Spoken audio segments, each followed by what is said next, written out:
Welcome to the ChuggieBets college football podcast. We're going to cover college football bets and some World Cup action. But before that, let's chug a beer. Cheers. Who's ready to chug some beers and make some bad gambling picks? Welcome to ChuggieBets.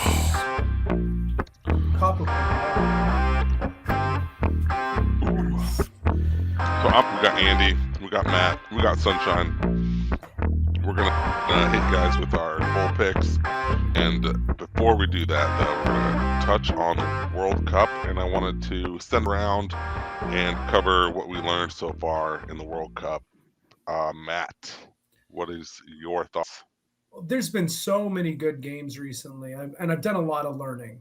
But I'm going to really make this USA focus for a minute. And I realized Gregg Berhalter is an idiot. Right. Recently, there was a report that came out that said Gregg Berhalter considered sending a player home from the 2022 World Cup because that player was clearly not meeting expectations on and off the field. We did some reporters got to digging around, and we found out it was Gio Reyna. Gio Reyna is a 20-year-old.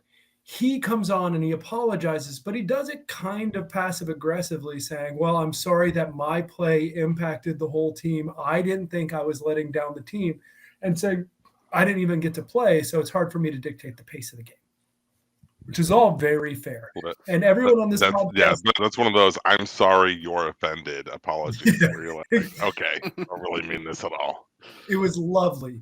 My point is, Gregg Berhalter is not Gio Reyna's coach all the time. And I understand it's hard to influence him. You got to take into some consideration. He's 20 years old, right? And he's been playing in a busy season for Dortmund. He's been injured a lot, and he may need some motivation. And look, he is to be blamed there because this is a big game for him. But Gregg Berhalter is not his father. He is not his permanent coach.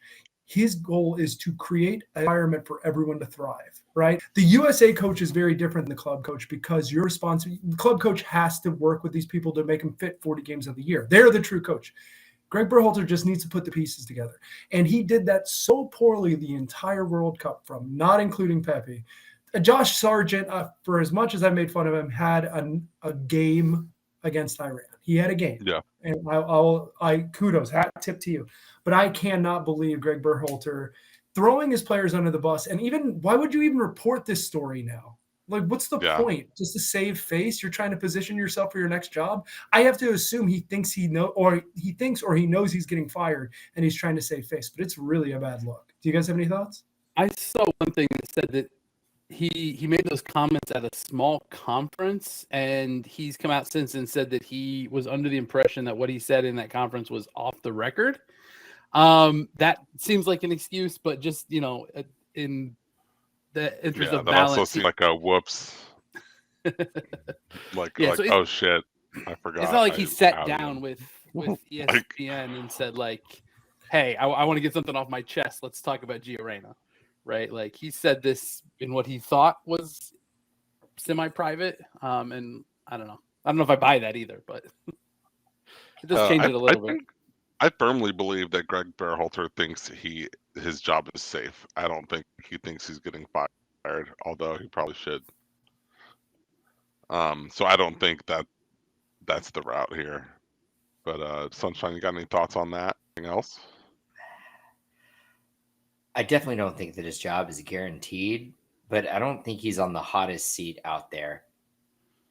I mean, Matt's on the record as like saying he's going to be fired within like weeks here, and I'm okay with him getting the. What did Matt?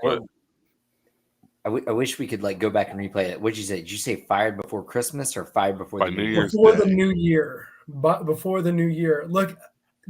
A national coach job is never safe. You get 4 years.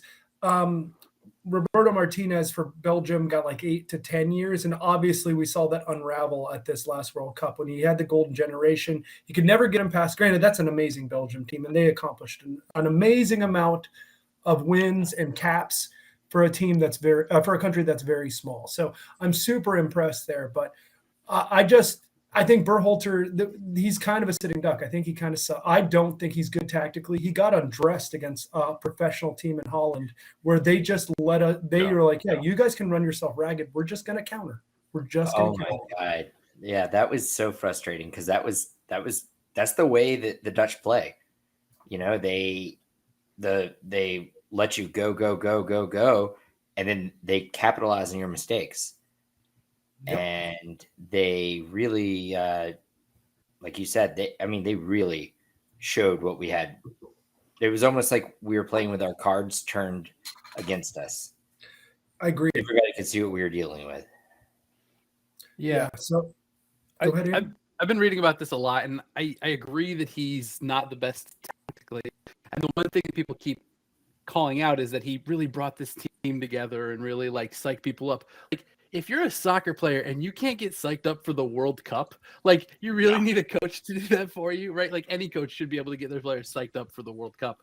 Literally any coach should get their team like ready. Exactly. Oh yeah, in form. But the other thing I was reading is that basically they were saying that this job is not super desirable for the next couple of years, because until 2026 there's not a ton to play for. So it might be hard to get some of the biggest names in. Plus, do we really want to pay the biggest names for the next 4 years when we really only want them in 2026? So I've been reading that maybe they extend Berhalter for like 2 years. Then in 2 years, they try and bring in the really big name when we're a lot closer to the 2026 World Cup. I get that, but if I'm Berhalter, I'd be like, give me the 4 years. He wants a club job from what I've read. And yeah, he could probably get a club job. And like I said, I don't think he's an incompetent coach. I just don't think he's very good. Right. Like, and this is a major lapse in judgment. This management of the Gio Reyna situation is a shame. I think I see what you're saying there, and I agree with you. But he made some like choices in the World Cup that I was like, I completely disagreed with him. And then it was almost like I was like, oh, wait, that worked. So I think for Berhalter, I think everything Andy just said about signing him for 2 years makes sense. The thing I don't like about it is the potential for losing future talent because they don't want to play for Berhalter. And what's the point in them sticking it out for 2 years then when they have that time to make up ground within the country? Like Pepe, Pepe and Reyna deciding to play for the U.S. was a pretty big deal. So, neither of them basically featuring at all in this World Cup is also a pretty big deal. And not saying they would, Pepe would have featured for Mexico or Reyna for Germany or whoever. Yeah, but Netherlands, yeah.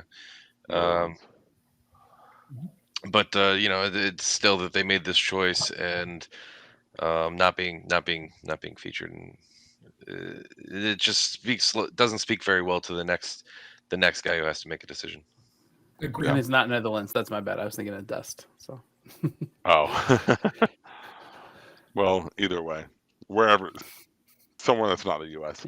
So I think that's a good coverage overall of the Berhalter U.S. situation. Outside of that, in the World Cup, we've had so many games go to not extra time but penalties. Let me just say this: I love that penalties are like such a terrible way to decide who wins a game after 2 hours.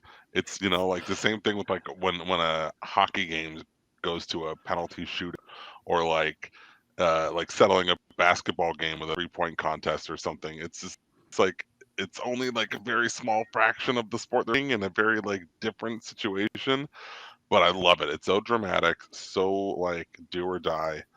Big fan of it. I also think it's insane that Spain missed every single PK they took against Morocco when they lost. That's crazy. Like, I think the success rate on penalties is like 80 or 90%, like almost guaranteed to go in. It's very unlikely that they're going to get more than this out of 5 shots. and then they couldn't bury a single one. It's crazy. I think I could probably score on a professional goalkeeper about a 50% hit rate. I'm pretty sure. Do you think you could score 50% of the goals against a professional goalkeeper? Yeah. I think I could miss 50%. Yeah. So we were talking about this before we came on air, and you said that you thought you could score, and I agreed with you, right? Yes. Like given enough chances, I think anybody with two legs could score on a professional keeper. But 50%, I don't know, Al. I'm not sure I'm on your side anymore. I think I don't hit I don't think any of us would score 1 in 10. I think I could score like 4 out of 8, but I don't think I could score 50 out of 100. Does that make sense? You're less likely to get 4. It's something that we do. I think maybe you could get 4 in 100. No, Danny. It's more than that. The goal is so big, they don't know where it's going. You're so much less good at this than you think you are, and they're so much better at this. Yeah, but don't they still have to commit to a side? Like probably not from our leg. No, from like I can kick a 50-yard field goal, and they do not have to commit to a side for me. Bullshit. I think. Okay, here's probably a more accurate way of saying it, but I'm going to stand by my original statement. But I'm going to say, if you exclude the ones where I missed the goal entirely, I think 50% of the ones that are on goal would go in. I think that's better. That's closer. I still think you're overestimating your abilities, but that's more accurate. But my question is, where are you trying to go? Say you have one penalty. Upper 90. Upper 90? You're going upper 90? How are you scoring this penalty? It's actually going to go in the corner because I'm kicking it with the tip big toe, just straight on. And it's thinking I'm going for Panenka, and it's just going to shoot off into the corner. The upper 90. Get off the post. There's almost no chance that hits the net. It's definitely going in. I'll do better than Harry Kane. Hey. Alan Sunshine, next time you guys are in South Florida, we are taking a soccer ball to a soccer field, and we're going to do PKs. And it will be on our TikTok. So I would venture to say that, Al, I don't know if you could make 50% of your PKs against like me as a keeper. Ooh, now we're getting spicy. That's now we need a camera. And I'm not high on my athletic ability. I'm just pretty low on your ability to kick if you're coming at it toe first. It's going in. It's going in. I'm also not high on your ability to kick a second ball if you're kicking as hard as you can toe first with your cleats. I think you might just have one swing in you. One goal and one torn hammy. If it gets on target, you're gonna have a broken toe and a torn hammy. I honestly, I feel like Al and I have to make a trip down to South Florida for that, and like it's got to be a high school that we also have access to a football field, because I don't think Danny can kick a 50-yard field goal. I'll hold it. Danny, can I defend you on this? Yeah. One time we were drunk at a bar, and Danny's like, I can go out there and kick a 40-yard field goal. And I laughed and laughed and laughed. And God bless him, we were drunk, and he kicked a 40-yard field goal. With a flat ball. Great. With a flat ball and the sprinklers on. Yeah, no. How long ago was that? Face. How long ago? So Austin and I went and did this and videotaped it to prove it to, I think, Joey like 2 years ago. I've seen videos. I just didn't remember how long it was. The one Matt's talking about fast after 30, man. The one Matt's talking about was probably 10 years ago. We actually went to our George was still coaching at CSCA, and he like unlocked the field and let us out there to actually kick it. We were legally allowed to be there. Yeah, I gotta say that school doesn't exist anymore. You don't have to give disclaimers. Andy has the Android, so I'm not sure the video footage I've seen isn't doctored. Since on an iPhone, the footage is about the size of my fingernail, and there's about 3 pixels within that.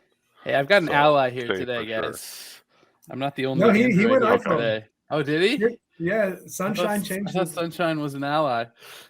He was. I was, but Danny bought me off. Side.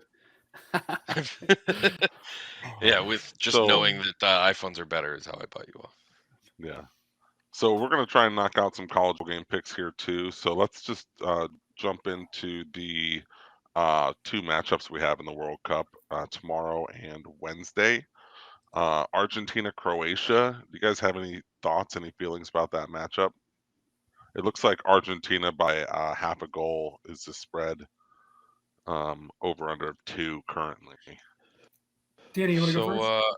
Yeah, I'll go first. I don't know how to like make this on the ChuggieBets show because it's not like a good Like a odds. 50-50. Most of our picks are minus 110, but I'm probably gonna bet draw on this one, and then that's like gonna pay plus in the plus 200 to plus 250 range.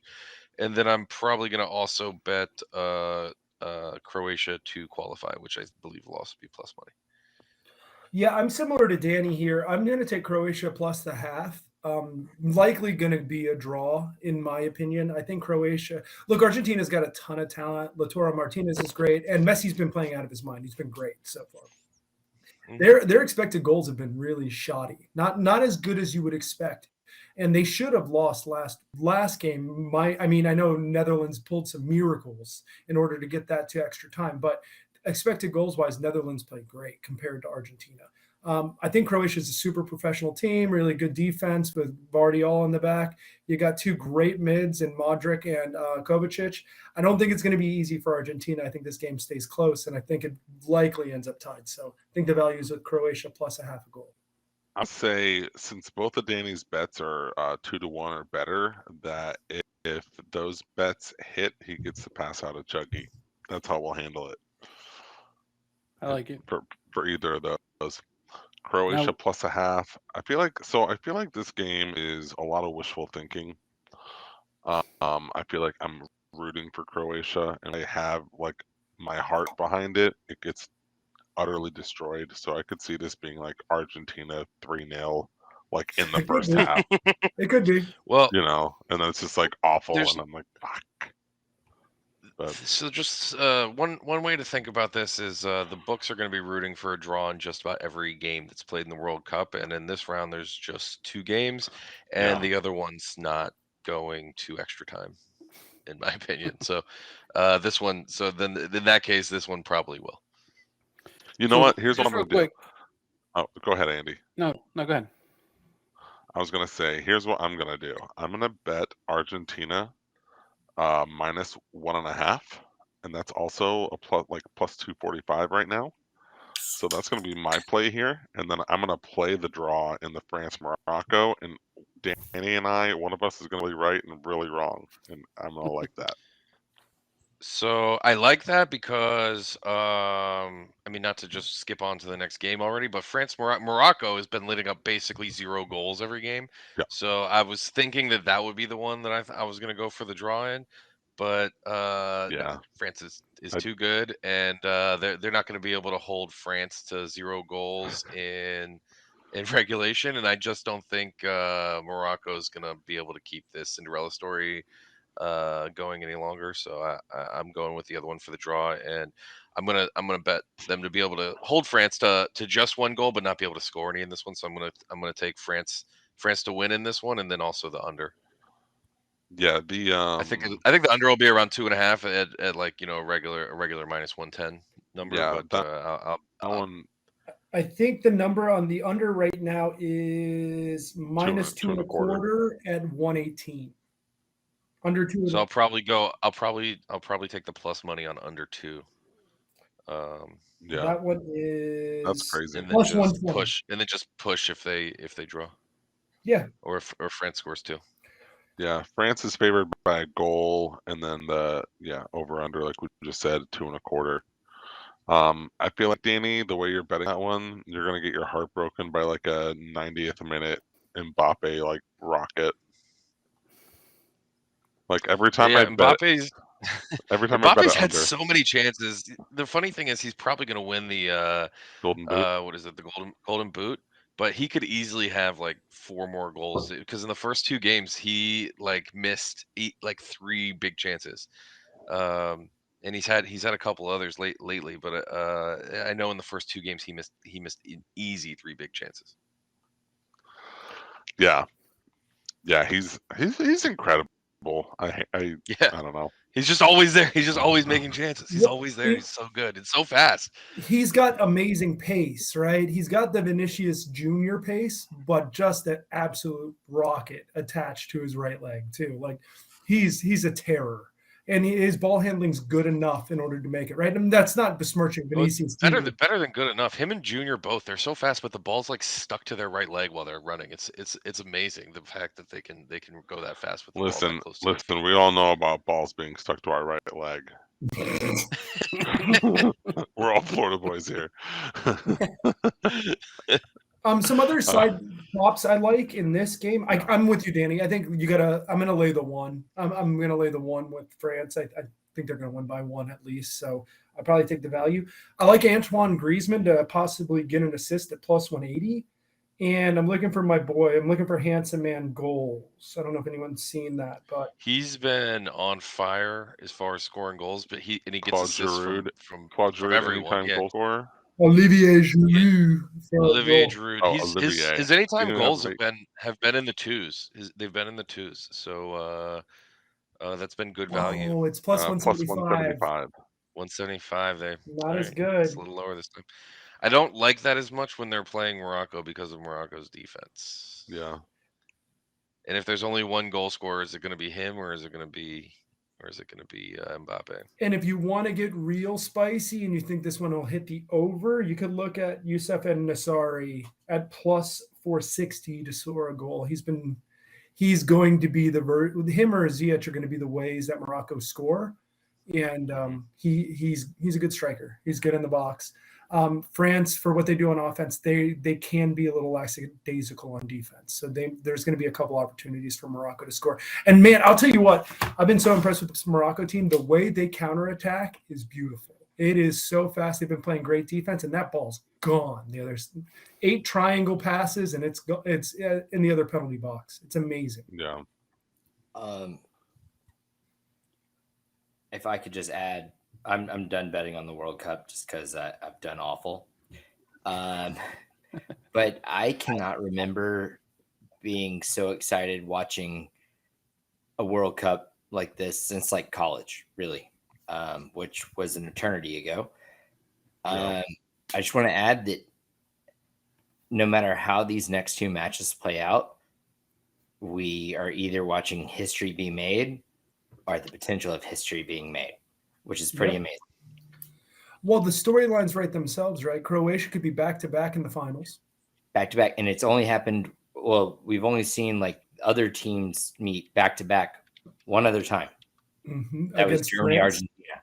That would be super fun. We could have our first African or Arab finalist, which is super fun. And you could also have Argentina, France, which is dope. Like, that sounds tremendous. I think you can sign me up for that. I'll watch that for sure. But, we're really, really lucky. Yeah. I'm just hoping we don't get a pair of blowouts because that's never fun.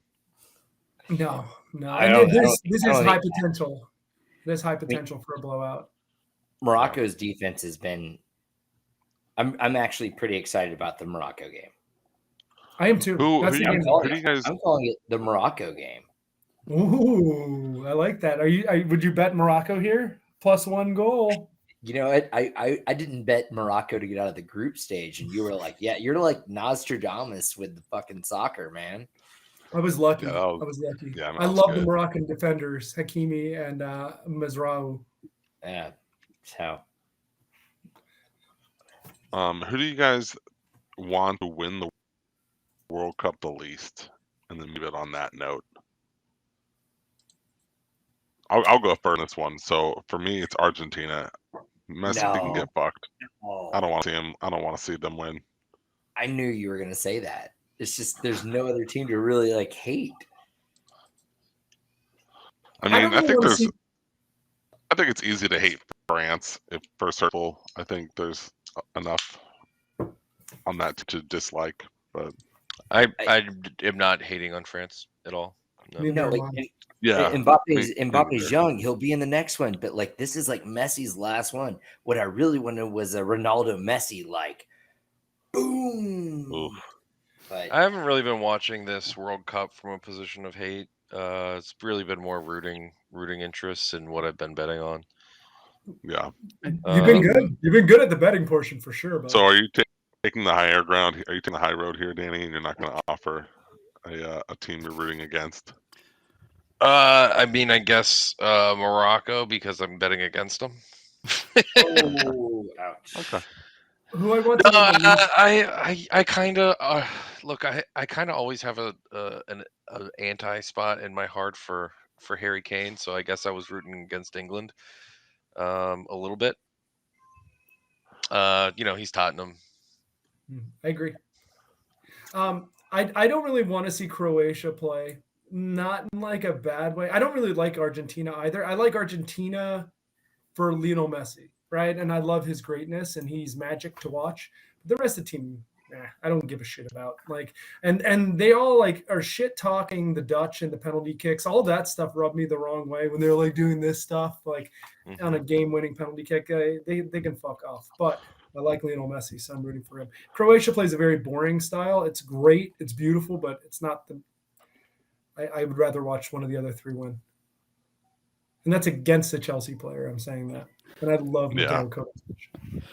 Matt, I think you texted us this weekend, but how much did Messi have to love this weekend?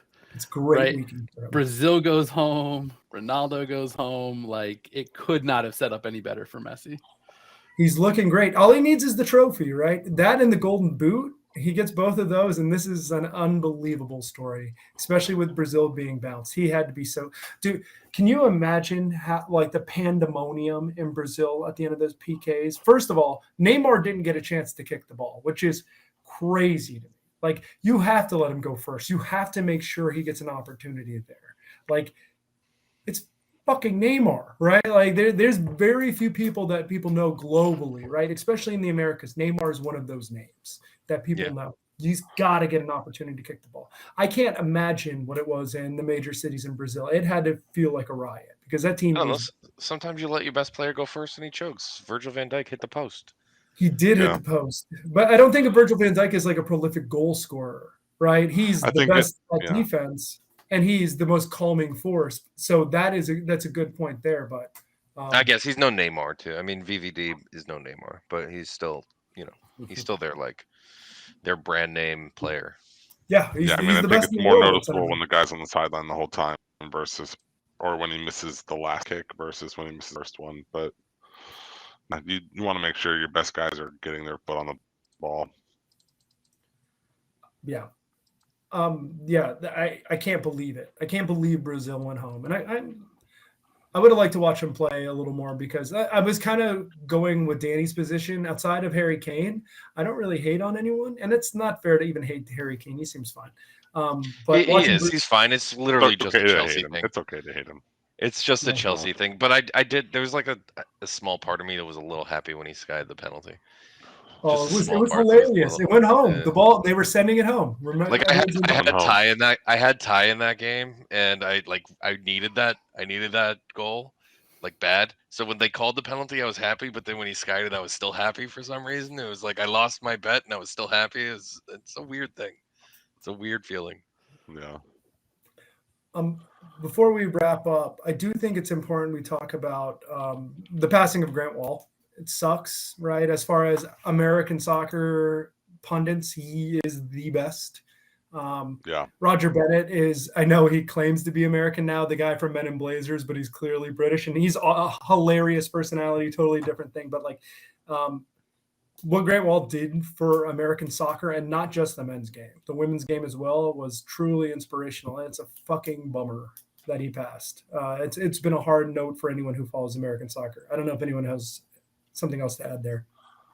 Yeah, I think you summed it up perfectly. Sucks shit. Which you said exactly, but I could just say about Grant Wahl that he's basically been,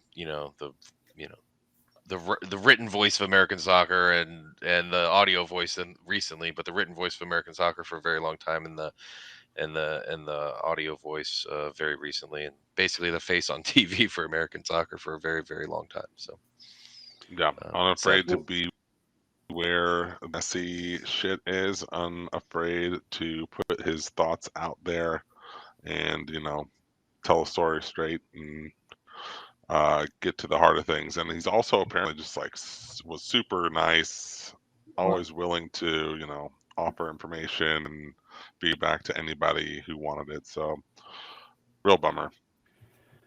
So I don't know how much we want to get into this, but there's all sorts of conspiracies surrounding his passing. And I'm not usually a conspiracy theorist, but for some reason I want these conspiracies to be true, and I don't know why. Like, I can't quite understand my own feelings. A lot of people have just been dropping dead lately. Well, do you think it's one of those things where you're fearful because he was in pretty good health, right? Like, is it the reality of mortality that scares you, or is it like it could be, and that's too deep. We need to. Oh no, or is it because of all the foul play that you've seen in Qatar? Like, someone may need to be the martyr for change. I personally want it to be like I hope nobody hates me for saying this, but I do want this World Cup to be looked back on and not as like a World Cup with a black spot, but like, oh yeah, it was a World Cup, cool. So in that instance, I want it to be just tragic. But on the other side of things, like you said, he was in good health, probably better than me. And so, yeah, it is a mortality thing that scares me and makes me want to believe. Yeah. It's got to be something, because of the article that he wrote 2 days before he died, the fact that he had the sniffles and maybe bronchitis, and that doesn't kill people. I mean, it had to be something. It's just sort of that area of the world and the way that they operate. And the reason I want it to be proven is to sort of, it'll come to light when they do it to somebody in the sports world. They're trying to use the World Cup for sports washing, and if they now kill a sports reporter that we all love, and it comes to light that they did it, then the sports washing won't work. So that's kind of why I want it to come to light. Well, if you wanted to do this discreetly, they say it was foul play, and you wanted to do it discreetly. This is not the person you want to mess with, considering his wife is like the leader in infectious diseases. I'm sure she's going to look at the autopsy. She bring him in. I'm sure it's going to be an incredibly painful process, but she'll want to make sure she does the autopsy. And if there is foul play, I guarantee you, Dr. Gounder is going to find it. I mean, he's the I best. wouldn't want to do the autopsy. I wouldn't want to do the autopsy on my spouse. I wouldn't want to either. No, but like her colleagues would pay extra special attention. Basically, if this was in Russia, they'd be able to tell the difference if this was cyanide or something else that caused the pneumonia. You know what I mean? Yeah. Are windows slippery, or did we get thrown? Yeah. Aside from all the conspiracy theory talk, let's have a little chug here. Pour one out for Grant Wahl. R.I.P. I don't have one with me right now. Sorry. Disrespecting Grant like that, Danny. Wow. I literally canceled. woke up. Canceled. You guys need to start this like in the middle of the night, and I fell asleep after I put my kids to sleep, and I'm sorry. Yeah. I do think it's important that the listeners know that we do this at 3 a.m. We do it just for them. We do. Yeah. We do. We love our listener. Love them. Let's go. We love our listener. One quick round. Who wins the World Cup? Al, who do you have winning it? France. Andy. France. Chris. Sunshine. France. Sorry. Dano. Morocco. No, France. All right. France it is. A run to France for everybody. Yeah, France is the best team. I agree. But I'm rooting for Croatia though. If that makes a difference. I'm rooting for soccer. I just want. Football. Today, my name's Matty Football. Today, football. One more thing before we move on. I'll be rooting for a tie.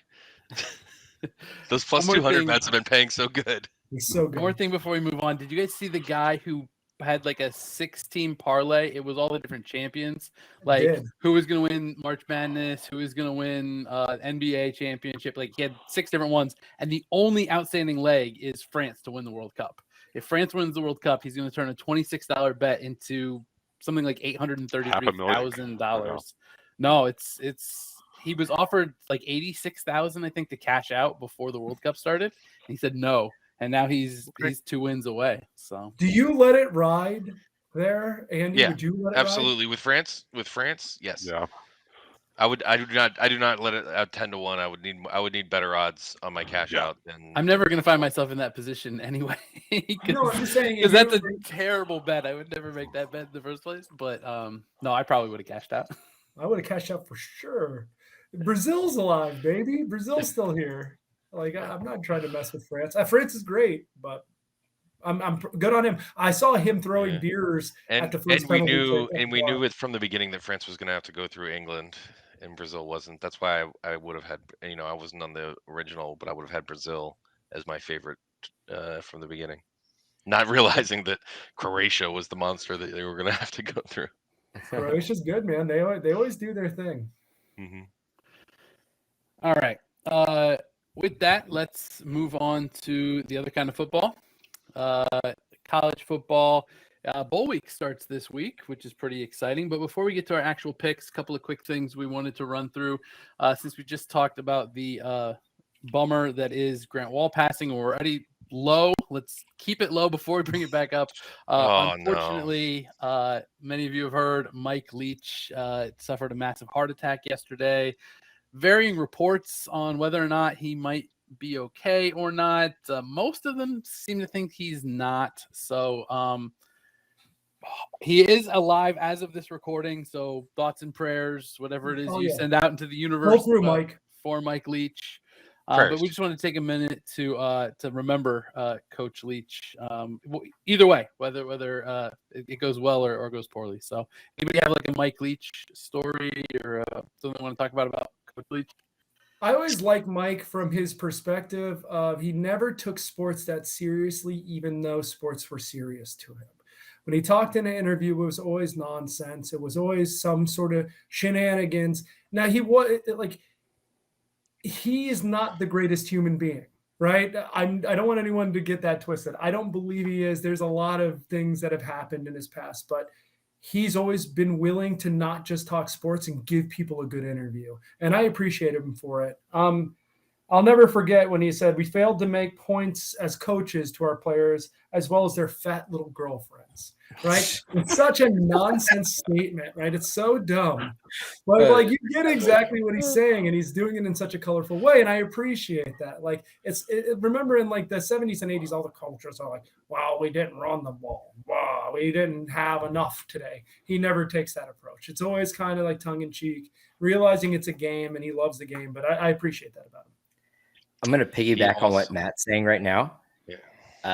I loved, like when he got into, I don't know, the lawsuit with Texas Tech, or he got the fine for talking back to the refs at Texas Tech, and some of the people raised money, and then he asked that all the money that was raised to pay off his fine be made to buy hams for people.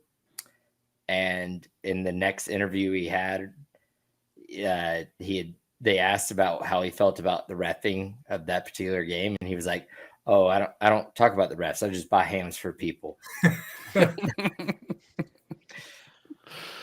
I'll never forget the one of the greatest college football games I've ever watched, when Texas Tech beat Texas, the Michael Crabtree game, where he must have caught. It must have been 19 touchdowns in that game. It seemed like that. I think that was amazing. That's probably the game that introduced me to the air raid offense and Texas Tech. But pre-chain snatching. Pre-chain snatching. He was great, man. I'm with Matt. My favorite part about Mike Leach was the fact that he took football seriously while not taking football seriously. So he winning was definitely serious to him, but interviews were not. He's also obsessed with pirates. I'm sure some or all of you know that, but not just Pirates are cool. he taught a class last year on naval warfare because he's that into pirates. Like, that's awesome. He's like one of the foremost experts on piracy in the Caribbean Ocean or whatever. Yeah. During certain years, he's like known as an expert on pirates. Do you think you remember the game earlier this year where he took his wide receivers' chairs away because they didn't deserve it? Yes. If he was on a pirate ship, would he have maroned those receivers? Do you think? Like, is there some real pirating like that, or made him walk the plank? They would have walked the plank for sure. Yeah, for sure. Is there any point in this conversation where I can ask how this affects Illinois without being a total asshole? No, go ahead. Al, did you have a point you wanted to make? No, I saw him try to get in there. Yeah, I was going to make a really bad stretch of a joke and say if we were talking about a college or we were talking about a football coach who was into Jean Lafitte, my guess would have been Rex Ryan. But yeah, that's a good one. That is not there a are layers. That is a top shelf. There are layers to that joke. I love that. But also, yeah, Andy, how dare your team literally murder the opposing coach? Was he in Qatar? Does anyone know? In this situation, Mike Leach is Grant Wahl and Illinois is Qatar. Yes. Yeah. All right. Who's the T-shirt? Let's keep it moving. Stadium? All right. We'll talk very, very quickly about the Heisman. We each made a pick last week. I honestly don't remember who picked Caleb Williams. Was it Danny? Danny. Yeah. Congrats, bud. That's who I thought was going to win it. I can't believe I got to pick him. And I think we were just all picking different people. So yeah.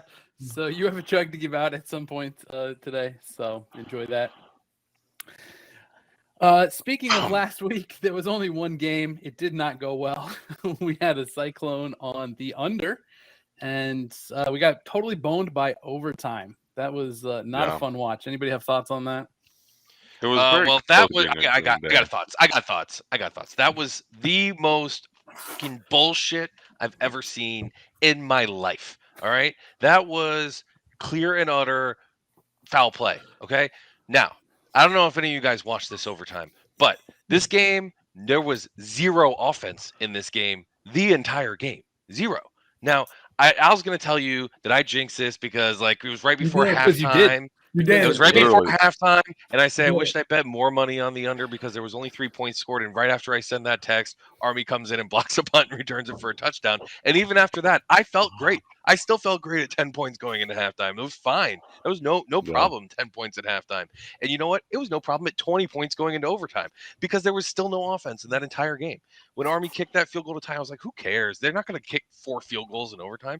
And then when Army has that 25-yard run, which that was their longest play of the entire game. That 25-yard was Army's longest play of the entire game. They did not have any plays. One-play touchdown drive. Yeah, their one-play touchdown drive. That was Army's longest play of the game by like 4 yards. I was like, okay, great. Well, Navy's not going to score now because they've had a couple of long plays, but like, you know, that's like really rare. Navy completes their first pass of the entire game for 25-yard touchdown. That it was pure foul play. There was definitely something going on where like they had both agreed, all right, we're going to donate a bunch of money to the military academies if you guys hit the over here. So we're going to let the first team score. Navy's going to have a tight end pop, and nobody's going to know what happened. And then we're just going to like play the game out after that. And that was fucking bullshit. Pure bullshit. Are you accusing the troops of committing a felony? Yes. I think that's treason. Okay. I think it's treason to the sport. Yes. All right. I want no part of that. I'm accusing their coaches of committing felonies. Can we talk about their coaches really quick? So Ken Niumatalolo, I can never say his name for Navy, got fired today, right? Which is because they caught him. I didn't consider that, but what percentage was what is more impactful for him to get fired? The fact that he lost to Army or the fact that he gave up enough points to give up an over in the game and lost to Army? I think it's the points. Everyone knows it's a low scoring game. To give up 20 points to Army and lose, it's irreconcilable. It's a sin. I think it was just he was too obvious about getting to the over in the overtime. It was too obvious. It was too obvious. I'm pretty sure he knew he was going to get fired. They fired him like immediately after the game. They're like, immediately, you're fired. They like took the stripes off his like lapel, right? Gun and badge. Gun and badge. On this tarmac, like Lane. Yeah, but it's more dramatic because it's the Navy. Yeah, they left him at sea. Mm-hmm. Yeah, Made him walk the plank. Yeah. Yeah, Love it. All right. oh. Let's get into the picks. We've already been going for 45 minutes, which is awesome. The first bowl game of the bowl season is this Friday, December 16th at 11:30 a.m. The Bahamas Bowl. Miami of Ohio is taking on UAB. Matt, we're on the same side here. I'll let you kick it off for us. Just too many points. That literally is what it comes down to. UAB's been the better team all year. I don't think Miami, Ohio is bad enough to be giving up more than double digits. Like I could see they're gonna likely lose, and this game always has 100-mile-an-hour winds for some reason. So like, if you see the forecast, look at the under, because I feel the last few times I've tried to bet the over in this game, it's gone under because of the incredible winds. It's just too many points. That's all. I agree. It's too many points. We also said last week with these bowl games, you want to check any opt-outs or transfer portals before the game starts. Miami of Ohio quarterback Brett Gabbert, and I'll save you a Bing search. Yes, that is the younger brother of Blaine Gabbert. He has entered the transfer portal. Yeah, you like that Bing search, Matt? You're the worst. So he's not going to be playing, but he was hurt most of the season anyway. So backup Avion Smith. I'm not even sure if I'm saying that right, but he's been playing since like October anyway. So Brett Gabbert won't be there, but his backup has got a ton of experience. He played most of the games this year anyway, so I don't think that'll hurt him too bad. He's got a lot of experience, and I will take Miami plus the 11 with Matt. Let's go. Let's move on to Friday at 3, the Cure Bowl. UTSA taking on Troy. Looks like most of us have plays on this one. Al, why don't you kick us off? Yeah, I think I'm alone on this one. I'm laying the 1.5 with Troy. The lines moved their way. Troy's really good. I know UTSA is really good too. This is a great matchup. Like, this is a shame as Trask game's at 3 o'clock on Friday, because I want to like. By the time this one's ending is when I want to be like getting off work and sitting down at a bar and watching this one, because it's going to be one for the ages, I think. A couple of great offenses, pretty strong Troy defense, a decent UTSA defense. You know, I think these teams are like 24 and 25, so it's a very even matchup. Yeah, I like Troy to win. Danny, I know you and I are on the other side of this. Why don't you tell Al why he's wrong? I think you're on mute, bud. Oh no, you're muted. So there's a pretty well-known betting system on bowl games that when there's a lot of money and these are all highly televised games, the public flocks to betting these games, and when the public's on one side and all the money's on one side to bet the other side, and Al's on the side of the public and the money right now, which is pretty rare for Al actually. But that's the main reason I'm picking UTSA. It's just fade the public, fade the money, because college football is fucking fixed, as you saw in the Navy game, and the books are going to make some money. So that you're gonna hear that a lot, the way that my bowl games are being picked. Nice. I'm on it with Danny. I don't know anything about that system. My numbers just say that this is good value at UTSA +1 or +1.5, whatever you can get at. So I'll ride with Danny. Matt, you got to play on this one? Yeah, I'm kind of playing with the idea of the over here. UTSA has a dynamic offense. I know that Troy has a good defense, but I know also UTSA has a bad defense, and they have to score high-scoring games. 54.5 seems really low to me. I'm eyeballing the over 54.5. I don't know if you guys have a thought on that. No? No. Right. I don't have a play on this, but I kind of want to take the under just because you took the over. Go and everybody else has me to add on? Yeah. If you don't mind. I like your over, Matto. Yeah, both these teams are pretty good at scoring points. So. My fear is Troy's defense, but what gives me comfort is UTSA's defense. I'm like, the points will get there somehow. They'll be good. Let's take it to Fenway, right? So we got Cincinnati going to Louisville. Al, what do you got in that game?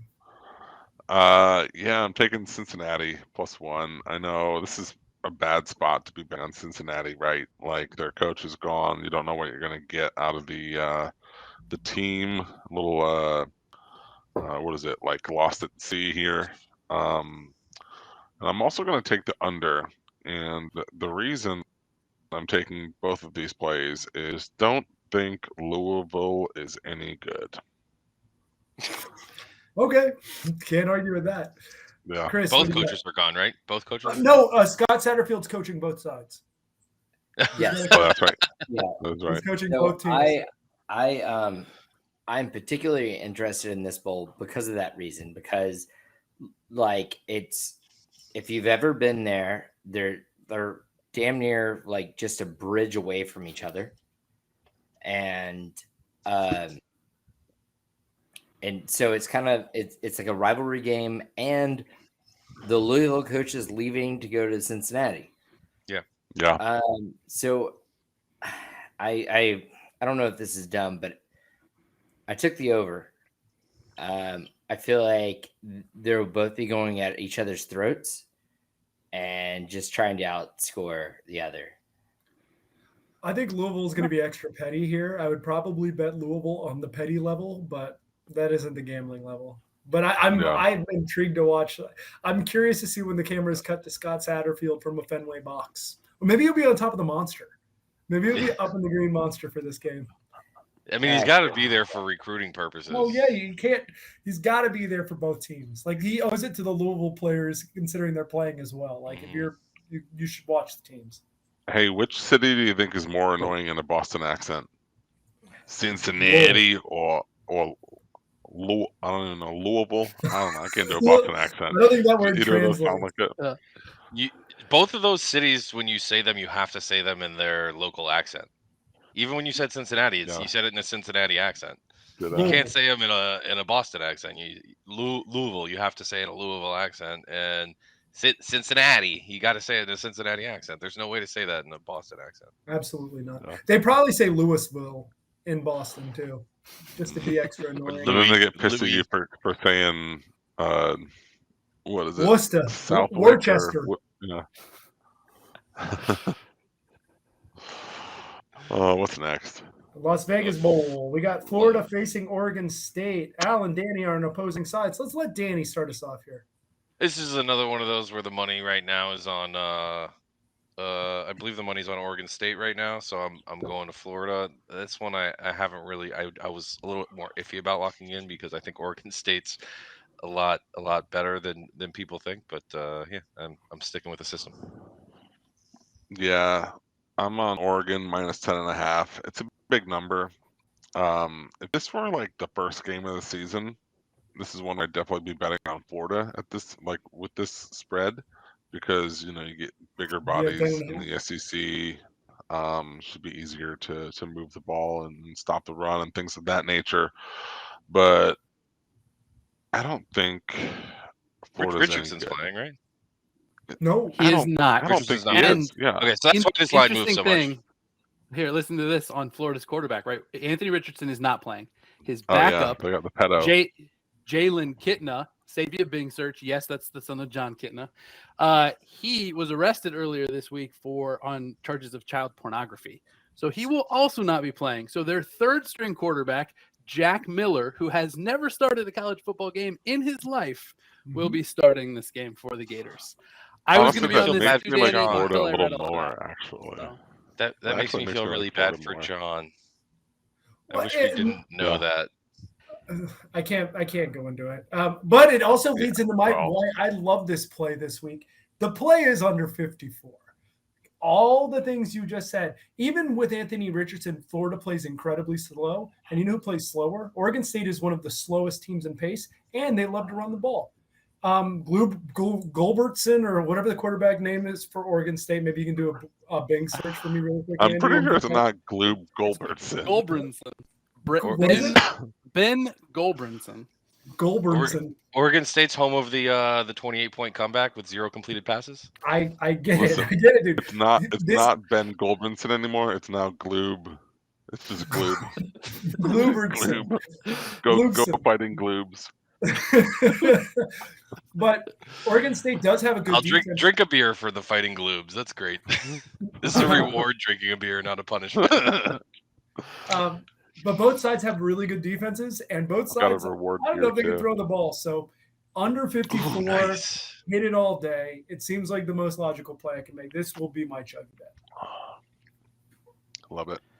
I actually, for a minute, you had me convinced to switch my play to the under instead of Oregon State, but fuck it. Let's just roll with it, see what happens. You can go over, but I don't know why you would. I would. It doesn't make any sense. All right. As long as the money stays on Oregon State, I'm sticking with Florida. Danny, Next I think up there's is a chance that number goes up too. I think with all the quarterback news, I think it's going to only get worse. So I think you could maybe be able to get a better number. I haven't placed the bet yet, so yeah, I'm just letting you know. The Jimmy Kimmel Bowl next. These are ChuggieBets bet picks, Matt. I don't even bet these. That's fair enough. These aren't the real ones. I'm not dumb enough to bet my picks. I'm not dumb enough to bet my picks. You guys shouldn't be dumb enough to bet my picks. I just want to go on record and saying I've never given out a pick here that I have not bet myself. I'd like to go on record and say Andy's never given out a pick that I haven't bet myself either. All right, Saturday at 3:30, the Jimmy Kimmel LA Bowl. Sunshine wants to know how he can get his name on one of these bowls here coming up sometime soon. I think he deserves one. The Sunshine Bowl, I'd watch that. Danny, it looks like you got a strong feeling on this one. Why don't you kick us off here?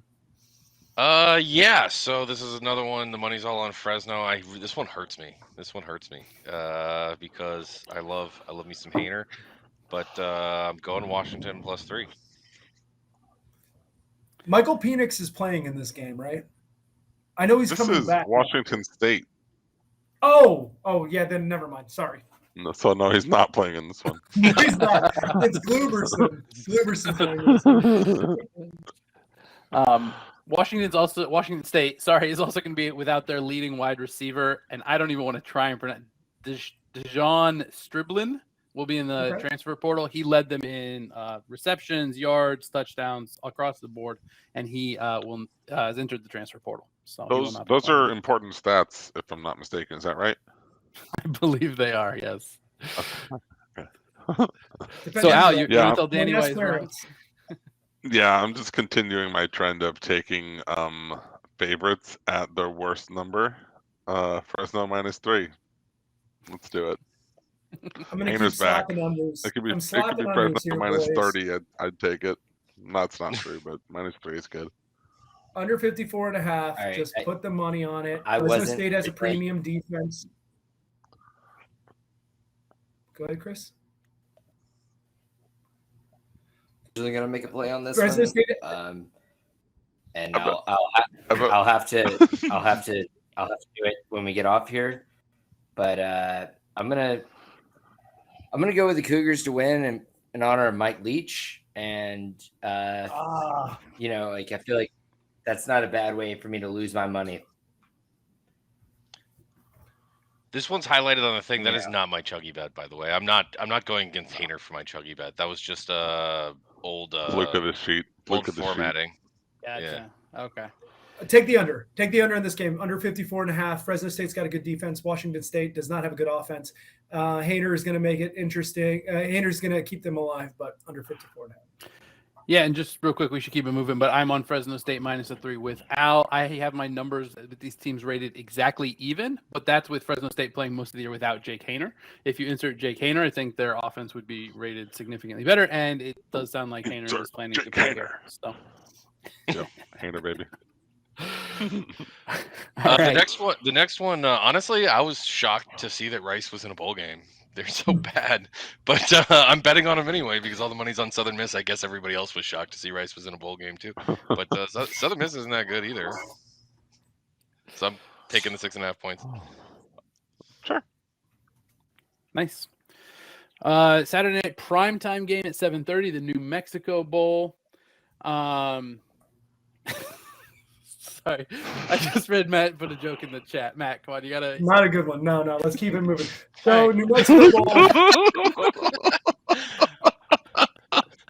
We have a classic between Methodists and the Mormons. It's a religious battle here, guys. Someone's got to. Does anybody have a chug to give out? I'll chug myself. I just said usually rice is in a bowl, but just. Well That's done. so bad. That's Right. so bad. I didn't I make had the rice joke in a here. bowl. But did in I the had chat. rice in a bowl tonight. I had curry over rice and bowl. It was delicious for dinner. Not that we're doing what we ate for dinner as a podcast, but That's off season. That's all we're gonna do in the off season. Hot dog talk. Become a foodie cast. All right, New Mexico Bowl. Chris, looks like you've got a play in this one. Why don't you kick us off? Oh, shit. I do. Hold on. What's the play? You got over? Oh yeah, no, Over. I totally went over. Over and 60. I kind of based this on their last 5 games. I totally took the over, both teams. I was like, oh, totally taking the over. I feel like the Lord will grant the over. So it's divinely inspired. I love it. I like your bet, buddy. SMU scores points. I like over 64 too. Yeah. All right, and then I've got a bet on this one. I'm taking BYU plus 3.5. I have these teams rated almost exactly even. So if I'm getting 3.5 with one team, I'll take it. Al, tell me why I'm wrong. Well, first I'm going to start by saying there's at least one person here who doesn't like the over, and it's me. Ooh.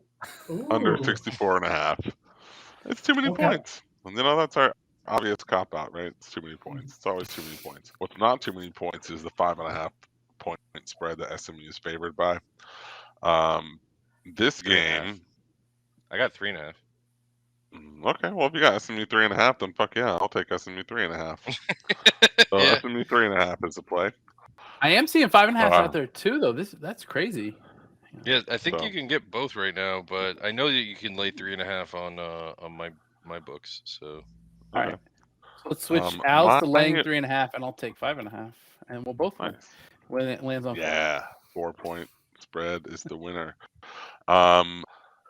My reason here is that this is late on a Saturday night, and all these BYU boys should be in bed already. And SMU, even though they're also a religious school, they used to fuck, so they're probably down.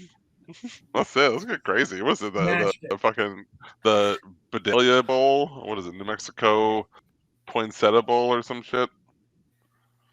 Albuquerque, Mr. Left Albuquerque Bowl. Let me bing the result of who sponsors the New Mexico Bowl. This line moved since I was looking this morning, by the way. I love that New Mexico and New Mexico State are so bad that the state of New Mexico has to pay to bring in good teams to play at the end of the year, right? That's why they're sponsoring a bowl, because they're tired of watching that shit all year. Danny, did you have actual news regarding this game you just dropped? What'd you say? No, I was just saying this line moved since I was looking this morning. I don't see 3.5s anymore. The best I see is 4.5. But if Andy, you said you saw 3.5 out there, then give it to him. Yeah, no, I haven't looked in the last couple hours, but yeah, I'm good with that. Okay. I had a 3.5 this morning that I was considering. But what are the odds that a point makes the difference? I'll switch mine to 4.5, and we'll land on 5, and we'll both win. And we'll hit 64, and Chris will push his total, and I'll hit mine. But only because it's a half. FanDuel's going to move that by the time this is posted, and it's going to be at 5, though. So, yeah.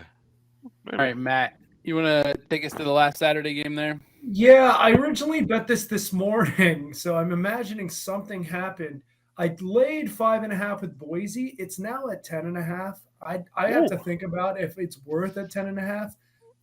But that's a big ass difference. That is a huge difference. Boise's a lot better. I'm confused when I just looked at the line, and I don't want to give it out here and be like, all right. Somebody must have announced that they're not playing. That's got to, So I'm probably not going to. Who on North Texas could move the line 5 points? Honestly, dude, I don't know how it's possible. I bet it. The only answer is the quarterback. I don't know. It was North 5.5. Texas It was is stuck 7.5. Stuck on an airplane. So we can keep it moving. North Texas is in Qatar. Boise State's a lot better, and they're going to make for one hell of a performance in the Frisco Bowl, which is in, let's say, Kansas City. But no, I don't know where it is. I'll let me bing and find out where it is. It's got to be Texas, like somewhere, wherever Frisco Melt came from. San Antonio. You think the Frisco melt? I think the Frisco melt probably came from San Francisco. That makes sense. Frisco Bowl is in Frisco, Texas. Who would have guessed? Home of the Frisco melt. Okay, let me find out where the Frisco melt's from. Yeah, let us know what Bing says, Matt. While you do that, I'll take us to the last bowl game of that we're going to cover here today. It's Monday night because we usually record these on Mondays, so we'll give you anything after that next week. Monday, December 19th at 2:30 p.m. The Myrtle Beach Bowl. Marshall is taking on UConn. I cannot believe I'm the only one fading UConn here. UConn just isn't good. I know they won enough games to qualify for a bowl this year, but just barely. And Marshall's good. Marshall is good. I'm going to lay the 10 with Marshall. Tailing, I think this number should be a lot bigger. Tailing. Hashtag tail Andy. I mean, I don't want to mush, but that's the only reason I didn't do this before was because I just didn't want to like tail all of Andy's bets on the pod. I do that in my private life. Follow him. You can follow him. The 1 week I did it on the pod, he didn't have a winning week. He only won it. Yeah, so I decided I'm not doing it. But you did it as a blatant strategy. You're not technically doing it as a strategy here. You're just doing it in this one game. Okay, fine. If you guys want to give me Marshall -10, I'll take that as part of my. I mean, I'm going to bet it. This will make you feel better, boys. I know I'm going to bet that one. I don't know if I'm going to bet all these other picks I gave you. This will make you feel better. And I'm just doing this out of love and to keep the podcast going. It's too many points. Too many points for the sake of helping the boys. I will take UConn +10. I do have a question, though. When you guys started the podcast at the beginning of the season, where did y'all see UConn landing? Because I believe the beginning of the podcast, you guys were talking about like there are certain teams out there. You're like, oh, they'll win this many, and they'll win 3 and 9. UConn was 3 and 9. Yep. 2 wins. No, that's like where I would have guessed them to land. 2 and 10. Yeah, they were an improving team, but they were improving from 2 wins last year. So I probably with Al. Would they get 1 or 2 wins last year, Andy? Yeah, something like that. They beat UMass. Yeah. Not a joke. So their season win total in Vegas was set at 2.5 at the beginning of the season. So they have wildly exceeded those expectations, and good for them. That's good. Good for them. Is it Jim Mora Jr. at UConn? Yeah, good for him. But not on Monday.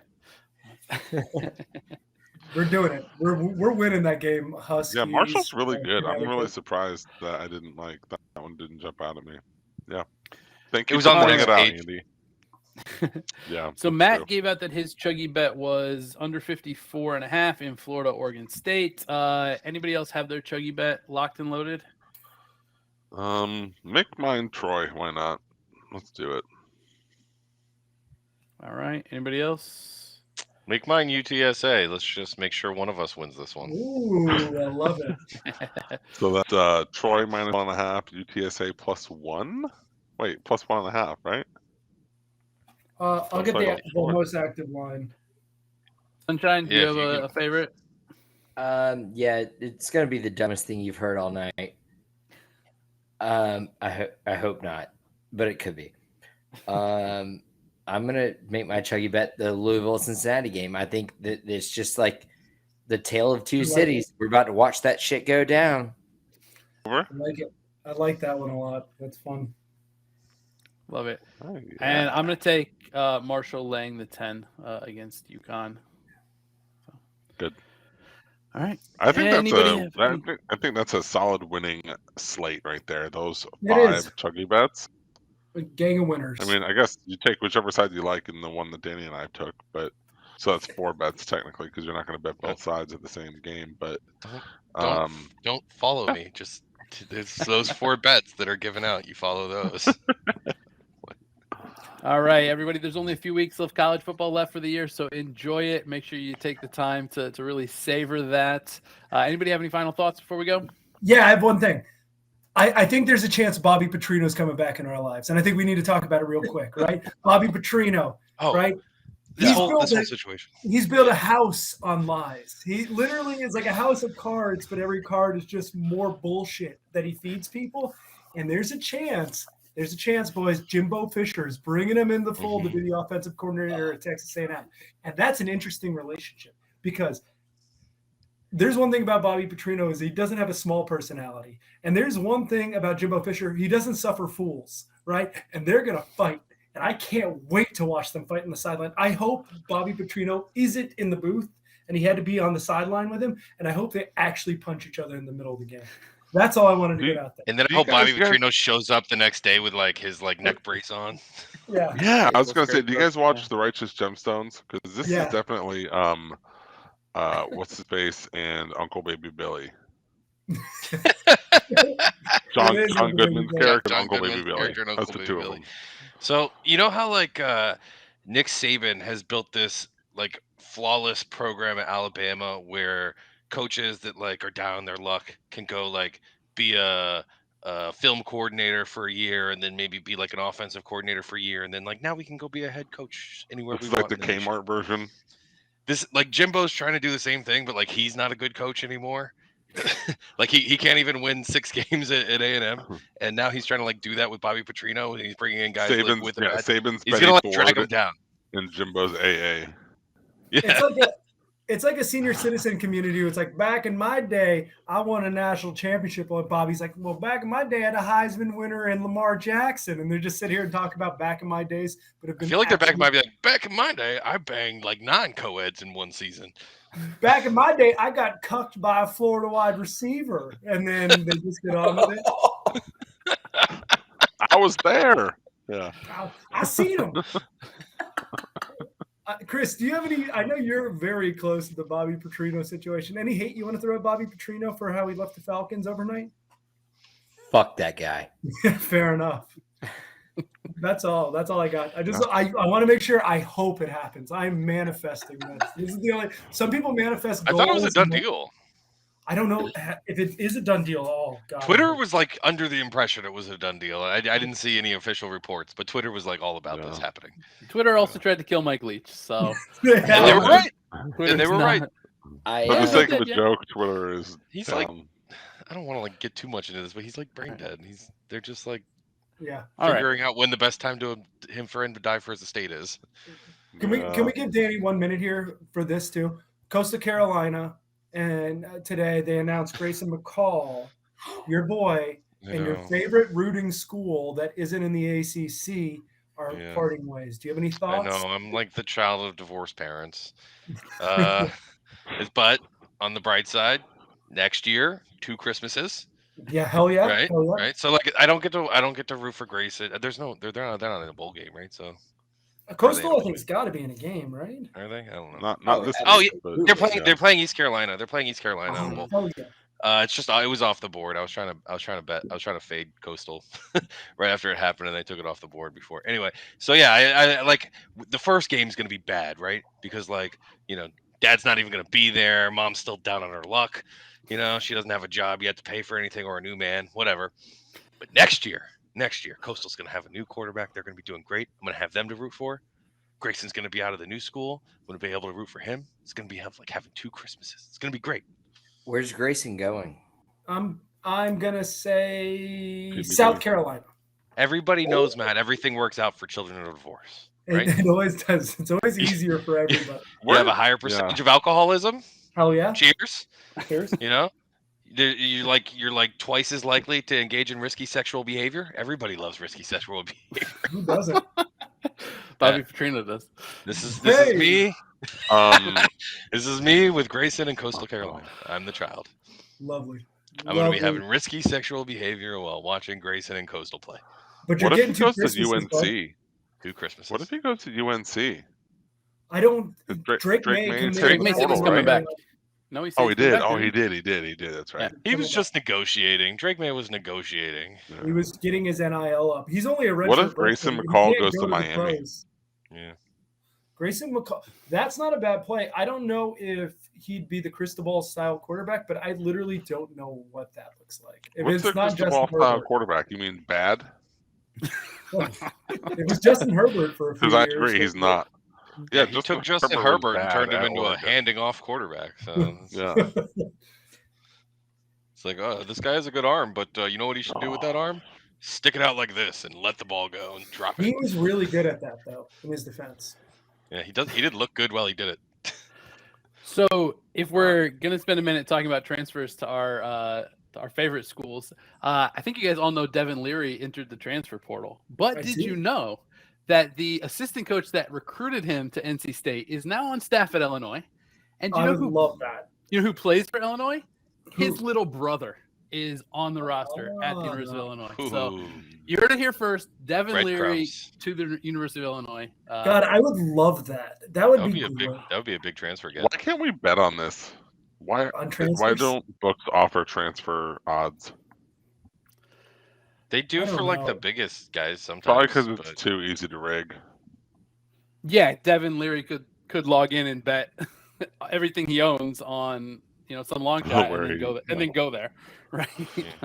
Yeah, it'd be like they could do in the games that they play too, and just bet everything on and then like suck and just like Army and Navy do. Sean Clifford. That's where you need to be a Penn State quarterback fan. Penn State quarterback. This is good. This is a good conspiracy. This is a good conspiracy talk episode. We hit conspiracy on every topic we hit. So tune into our NFL podcast up next. We're gonna go over week 15 chemtrails. Birds aren't real. Birds aren't real. Thanks everybody. Good night, Joey. Birds aren't real. Fuck Good night, Joey.